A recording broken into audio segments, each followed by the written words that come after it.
The purple dawn broke over the jagged crystalline peaks of Proximus as Velxa marked another day on her makeshift calendar, the 109,573rd since she had begun her search.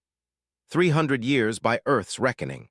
300 years of hope, desperation, and unwavering determination. "I will find you today, Eli," she whispered, her voice carrying the melodic undertones characteristic of the Astrari people. Her silver-blue skin shimmered in the early light, the bioluminescent patterns that adorned her temples and forearms pulsing with a gentle rhythm. Velxa packed her few possessions, tools for climbing, ancient maps, and a small device containing their wedding hologram. She added a nutrition capsule to her water, watching as it dissolved into an iridescent blue. The Astrari physiology had given her centuries where humans measured mere decades, but even she felt the weight of time. The war between humans and Astrari had ended 2 centuries ago. Their worlds had rebuilt, formed new alliances, and moved forward. But Velxa remained frozen in time, searching these abandoned mountains where the last transmission from Eli's research vessel had originated. Illogical, her sister had called her. Delusional, the Astrari Council had declared when they revoked her citizenship. But they didn't understand the bond, the quantum entanglement of souls that transcended species. Velxa scaled a sheer cliff face, her 6-fingered hands finding imperceptible holds in the crystal. At the summit, she activated her scanner, sweeping the valley below. For years, the device had remained silent, until yesterday when it had registered a faint energy signature matching 23rd century human technology. The signal led her to a narrow ravine she had passed 100 times before. Wind howled between the rocks, carrying ice particles that stung her face. As she descended, her boot dislodged a small avalanche of crystal shards. Something glinted among them, not crystal but metal. Velxa dropped to her knees, digging frantically. Her fingers closed around a small titanium plate bearing the insignia of the Earth Science Division. Below it, barely legible, "Project Lazarus." She trembled, pressing the cold metal to her forehead. Eli had mentioned Project Lazarus in his final message, an experimental cryogenics initiative. "I was right," she whispered, "all this time." As night fell, Velxa made camp beneath an overhang. She activated her thermal shield against the bitter cold and studied her maps by the light of her own bioluminescence. If Project Lazarus had been here, there must be a facility, hidden, perhaps deliberately erased from records. Sleep eluded her as it had for countless nights. Instead, she projected the wedding hologram, Eli's warm brown eyes crinkling as he smiled, his dark curls catching the light as he slipped a ring onto her finger. The hologram flickered, distorted by time and countless viewings. "I'm close, my love," she whispered, reaching toward the image. Her fingers passed through it as they always did. Dawn brought a storm, howling winds driving razor-sharp crystal shards before them. Most would seek shelter, but Velxa pressed on, following the energy signature that grew stronger with each step. Her blood left blue streaks on the white crystal path as the shards cut her exposed skin. Beyond a narrow pass, the mountains opened into a hidden valley. There, nestled against the cliff face and almost indistinguishable from the surrounding crystal, stood a structure, geometric, precise, unmistakably human in design. Velxa's legs nearly gave way beneath her. 300 years of searching, and finally. "Project Lazarus," she breathed, her luminescent patterns flaring with emotion. "I've found you, Eli. I've finally found you." With trembling hands, she approached the facility's entrance, her heart pounding with a hope so fierce it threatened to consume her. The entrance to Project Lazarus refused to yield, its security systems dormant, but still operational after centuries of abandonment. Velxa traced her 6 fingers along the control panel, remembering how Eli had taught her to bypass human security protocols during those stolen moments on his research vessel.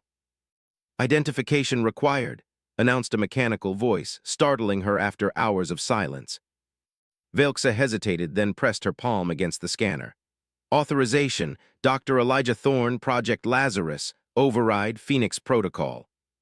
She had no way of knowing if Eli's emergency codes would still function, but she had memorized every word he had ever shared with her. The panel remained dark for several agonizing seconds before flickering to life with a dim green glow. "Emergency protocol accepted. Warning, power reserves critical, temporary access granted." The massive door slid open with a grinding protest, revealing a darkened corridor beyond. As Velxa stepped inside, memories washed over her with such intensity that she had to lean against the wall to steady herself. "You're not supposed to be in this sector," Eli had said, finding her examining the geological samples in his laboratory aboard the diplomatic vessel. It was their first meeting, 298 years ago. "And you're not supposed to be studying astrari crystal formations without permission," she had countered, her luminescent patterns flashing with amusement. Instead of reporting her, he had shown her his research. "These crystals might be the key to sustainable energy for both our worlds," he had explained, eyes alight with passion. "They could end the resource wars." They had worked together in secret for months, their professional collaboration evolving into something deeper. Forbidden, dangerous. "They'll never accept us," Velxa had whispered one night as they lay together, her silver-blue skin contrasting against his warm brown. "Then we'll make our own acceptance," Eli had replied, kissing her forehead. "Science doesn't care about species, why should love?" The memory dissolved as Velxa's scanner detected movement ahead. She tensed, activating her defensive shield, a thin layer of bioelectric energy that rippled across her skin. After 3 centuries of solitude, the thought of encountering another being seemed almost unimaginable. A small, mechanical drone hovered at the intersection of 2 corridors, its once white casing now yellow with age. It approached, scanning her with a thin beam of light. "Astrari physiology detected. Security protocol engaged." "Override," Velxa commanded, her voice steady despite her racing heart. "I am Velxa Thorne, wife of Dr. Elijah Thorne." The drone paused, processing. "Unregistered designation. However, genetic markers indicate non-hostile intent. Proceed with caution. Facility map uploaded." A holographic map appeared before her, revealing the sprawling underground complex. At its center, a pulsing red dot labeled Cryogenics Division. As Velxa navigated deeper into the facility, each step brought more memories. Their secret wedding aboard a neutral vessel, officiated by a sympathetic captain. The final night before Eli departed for this remote research post. The outbreak of war that had severed all communication between their worlds. "I've been assigned to Project Lazarus," Eli had told her, his voice low. "It's classified, but it could change everything. If anything happens to me if we're separated, find me in the crystal mountains of Proximus." She had pressed her forehead to his, their breath mingling. "Nothing will separate us." But the next day, the first strikes fell. The unified Earth forces had declared all Astrari potential hostiles. Eli had been evacuated with other human scientists, while Velxa had been forced onto an Astrari refugee ship. Her last glimpse of him had been across a crowded spaceport, his hand reaching toward her, his mouth forming words she couldn't hear over the chaos. The corridor ended at a massive blast door marked "Authorized Personnel Only." The facility's emergency lighting cast eerie shadows as Velxa examined the control panel. Unlike the entrance, this one required more than just codes. It needed a specific biological signature. "Blood sample required," the system announced. "Human DNA verification protocol." Velxa closed her eyes, remembering the small vial Eli had given her before they were separated. His blood, a token of trust between species that viewed each other with suspicion. She had carried it for 3 centuries, preserved in an Astrari stasis charm around her neck. With trembling hands, she broke the seal and allowed a single drop to fall onto the scanner. "Human DNA recognized. Welcome, Dr. Thorne." The massive door began to slide open, revealing the soft blue glow of cryogenic chambers beyond. Velxa's luminescent patterns pulsed rapidly with anticipation and fear.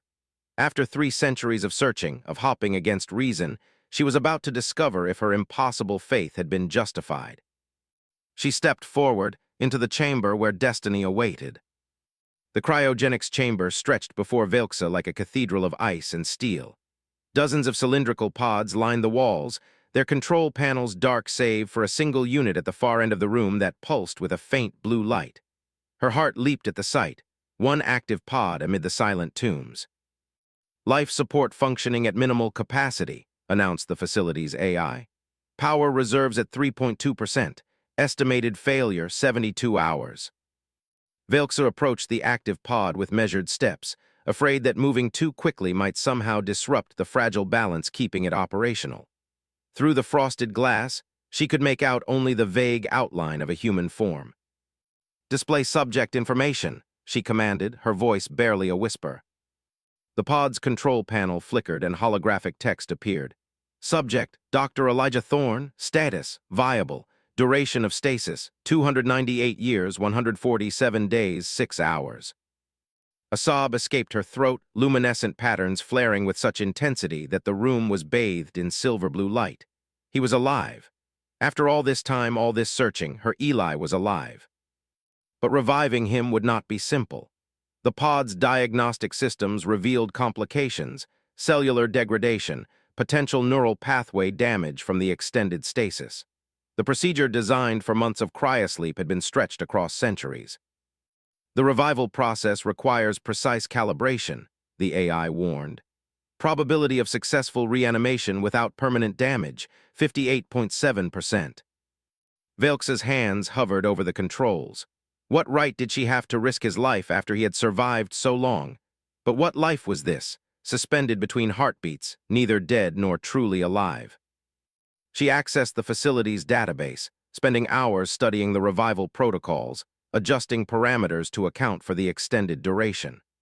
As a biologist who had studied human physiology to be with Eli, she understood enough to make educated adjustments, but doubt plagued her. "If I fail you now," she whispered, pressing her forehead against the cold glass of his pod. A soft chime interrupted her thoughts as the facility's power reserves dropped another percentage point. Time was running out. Whatever decision she made, it had to be now. Her fingers moved across the control panel, initiating the modified revival sequence. The pod hummed to life, its internal mechanisms beginning the delicate process of warming Eli's body, reactivating his cellular functions, and stimulating neural activity. "Warning, power fluctuation detected," the AI announced. "Critical systems compromised." The lights dimmed, plunging the chamber into near darkness. Only Velx's bioluminescence and the pod's control panel remained as beacons in the void. "No," she growled, wrenching open a maintenance panel. The facility's power core was failing faster than anticipated. Without stable power, the revival process would terminate mid-sequence, a death sentence for Eli.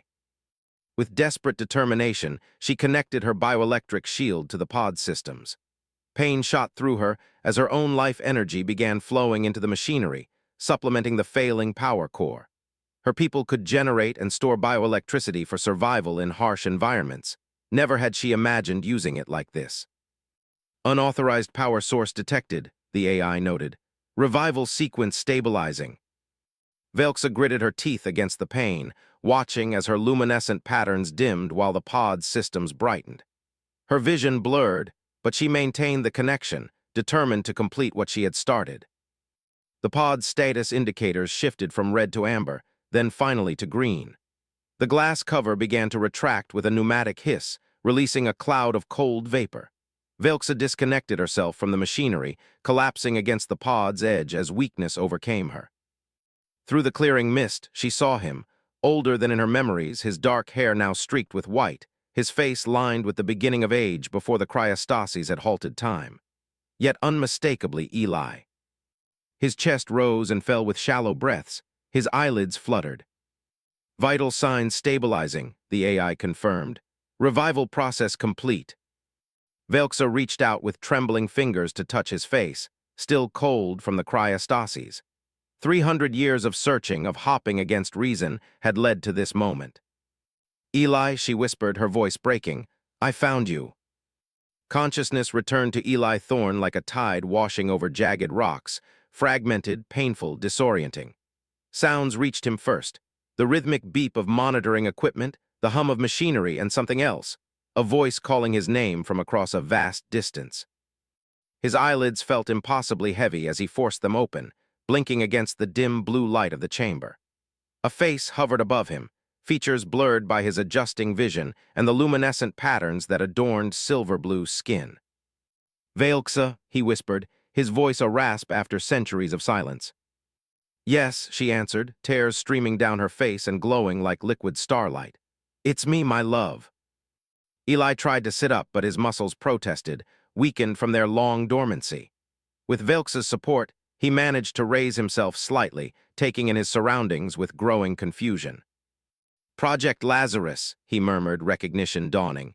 "The war, they were going to destroy the facility. I was preparing the emergency protocols when—" His brow furrowed. "I can't remember." "The facility was abandoned," Velxa explained gently. "Sealed away and forgotten. The war ended 2 centuries ago." 2 centuries? Eli repeated, the magnitude of time incomprehensible to him. He looked at Velxa more closely now, noting subtle changes.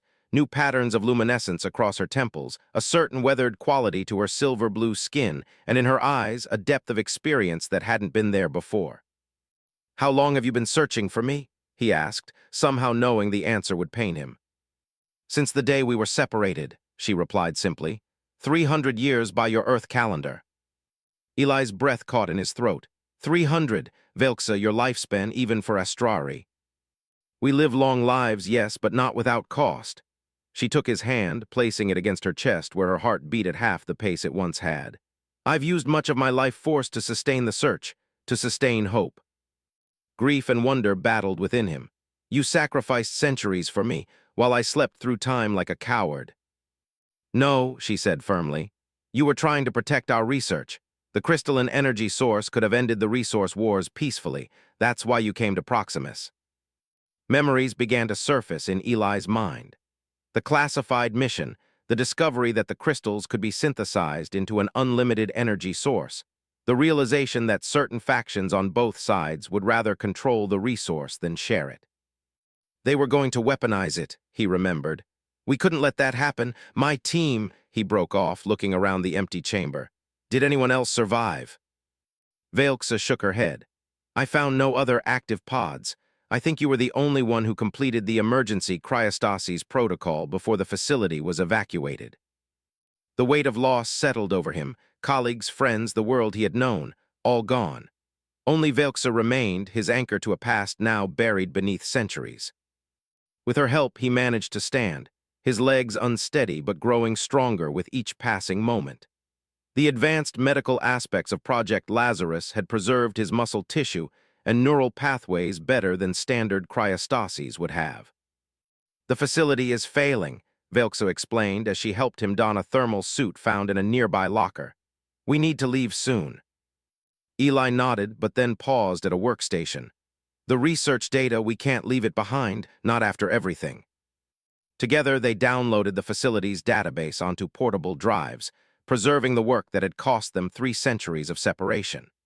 As they made their way through the deteriorating corridors, Eli leaned heavily on Velxa, his strength returning gradually but his mind still reeling from the displacement in time. "The world outside," he asked hesitantly, "what is it like now?" Velxa's expression softened. "Different, better in some ways. The war between our people eventually ended when both sides realized the cost was too great. There's peace now, though not always understanding. And us people like us. Interspecies relationships are no longer forbidden," she said. "Not celebrated everywhere but legal, accepted in most places." They reached the facility entrance as the lights flickered ominously behind them. Outside, the crystalline mountains glittered under the alien sun, beautiful and harsh. Eli stepped outside for the first time in 3 centuries, his eyes widening at the vista before him. "It's more beautiful than I remembered." Velxa stood beside him, her hand finding his. "A new world awaits us." As they began their descent from the mountains, Eli was struck by the realization that while he had lost everything he once knew, he had gained the one thing most precious to him, a second chance with the woman who had crossed time itself to find him.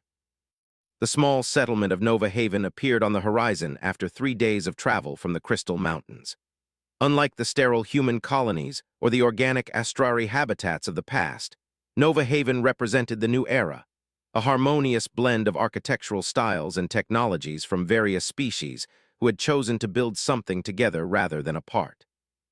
Velxa and Eli paused on a ridge overlooking the settlement, taking in the sight of intermingled humans, Astrari, and other species moving through the streets below.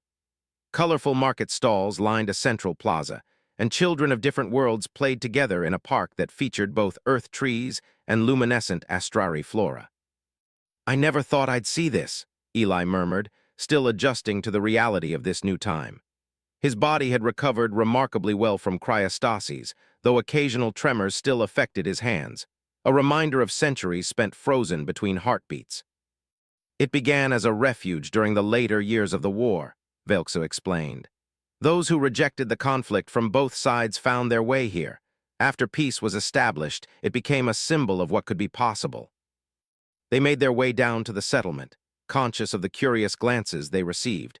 An Astrari woman and a human man, both somehow out of place even in this diverse community. Velxa's distinctive luminescent patterns marked her as older than any Astrari they had ever encountered, while Eli's manner of speech and references betrayed him as a man out of time. They found lodging in a small dwelling at the settlement's edge, offering the crystalline energy schematics they had salvaged from Project Lazarus as payment. The technology, though centuries old, still represented an advancement over current methods and was eagerly accepted by the settlement's council. As days turned to weeks, they established a routine of sorts. Eli spent his mornings in Nova Haven's research center, updating his scientific knowledge and contributing his expertise. Velxa worked with the settlement's agricultural division, applying her botanical knowledge to improve crop yields. But nights were the most difficult. In the quiet darkness, the weight of all they had lost and all they had sacrificed settled over them like a shroud. "Do you regret it?" Eli asked one night as they lay together, his fingers tracing the now-dimmed luminescent patterns along her arm. 300 years of your life, searching for someone who might have been dead. Velxa was silent for a long moment. "I regret the time we lost," she finally answered. "But not the searching, never that. My people believe that souls can be quantumly entangled across time and space. I felt you were alive. I had to follow that feeling."